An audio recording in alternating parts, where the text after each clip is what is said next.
Bismillah ar-Rahman ar-Rahim. Alhamdulillah wa salatu wa salam ala nabiyyina Muhammad wa ala alihi wa sahbihi wa sallam. Amma ba'da, habati fillah. Assalamu alaikum rahmatullahi wa barakatuh. As'al Allah Kareem Rabbil Arshil Azim and yatawallana fi dunya wal akhirah. We ask that Allah subhanahu wa ta'ala, the Almighty, protects us and preserves us and forgives us and guides us, rectifies our condition and affairs, helps us all to be better slaves of His subhanahu.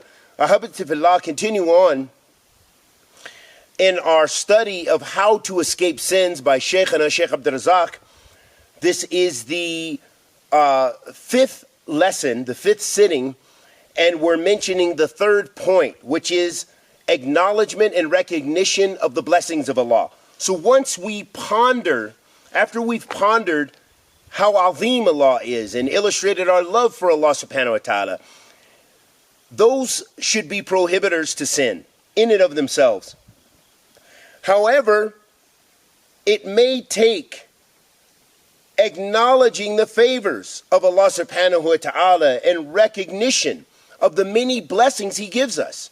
For example, if we were to contemplate here, right now, what I am witnessing here, the sun, I feel the warmth of the sun. I feel the coolness of the air, the mountain air. And although it is a dry climate, it is not so dry that it is choking me or that I'm having great difficulties breathing or anything like this. And the amount of life here, I cannot begin to count. And all of that is from the favors of Allah subhanahu wa ta'ala, to see things and creatures in their natural environment, the beauty of Allah subhanahu wa ta'ala's creation, and the fact that I can be here in safety and security without being attacked, either by human animals or by wild animals, although it's not guaranteed.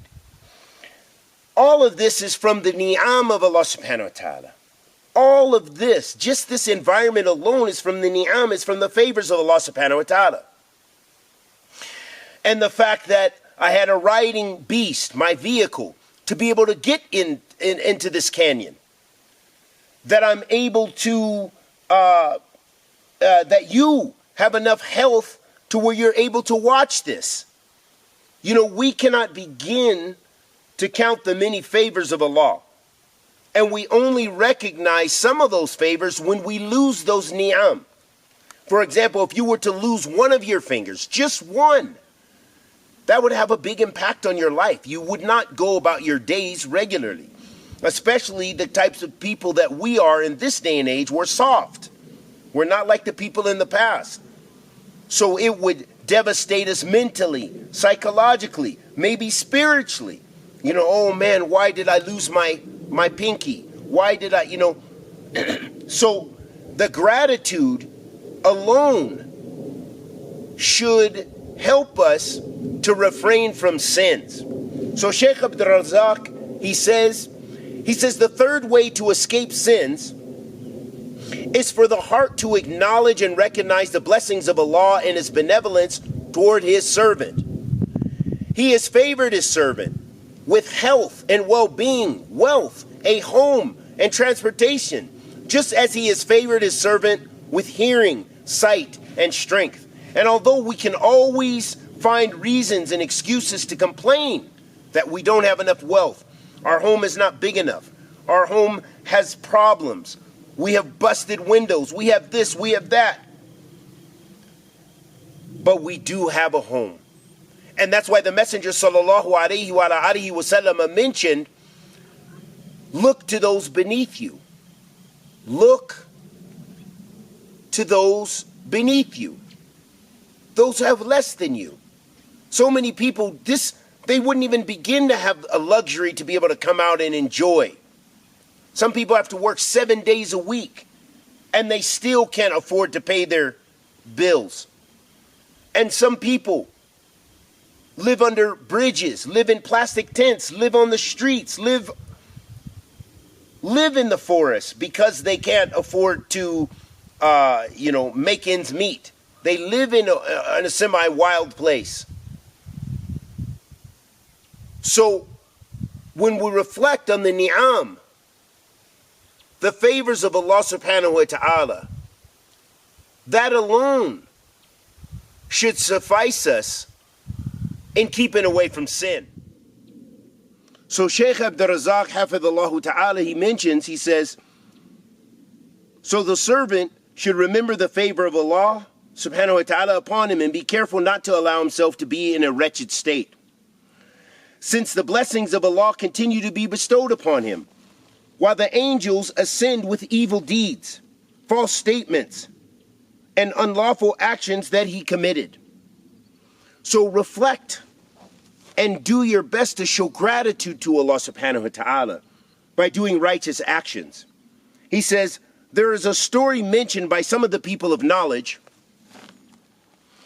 where a sinful man once approached a person of knowledge at a time when his soul was inciting him to commit sins. So the person of knowledge said to the man, if you intend to sin, then go to a place where Allah cannot see you. The man responded by saying, this is not possible.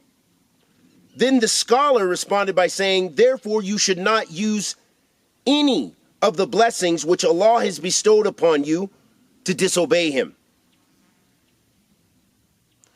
The man inquired, how is that possible? Then the scholar reminded him of two things: the blessing of Allah upon him and the fact that Allah subhanahu wa ta'ala is watching him. This is the meaning of the scholar's words.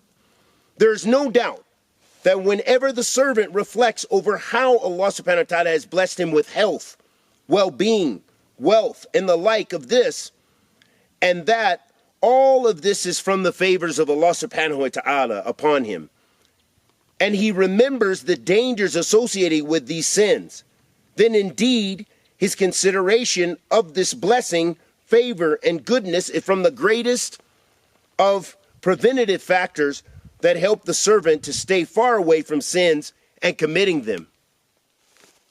Lastly, ahabati fillah, reflect on the many blessings that Allah subhanahu wa ta'ala has provided for you and continues to provide for you. And do your best to strive to come nearer to Allah subhanahu wa ta'ala. And understand that those ni'am, those favors from Allah subhanahu wa ta'ala can go. So show gratitude to Allah subhanahu wa ta'ala. And show this gratitude by doing obedience, by refraining from sins, by avoiding the muharramat. And we ask Allah subhanahu wa ta'ala, the Almighty, for ikhlas and thabat ala sunnat nabi sallallahu alayhi wa sallam, wa sallallahu wa sallam ala nabiyyina Muhammad wa ala alihi wa sahbihi wa sallam.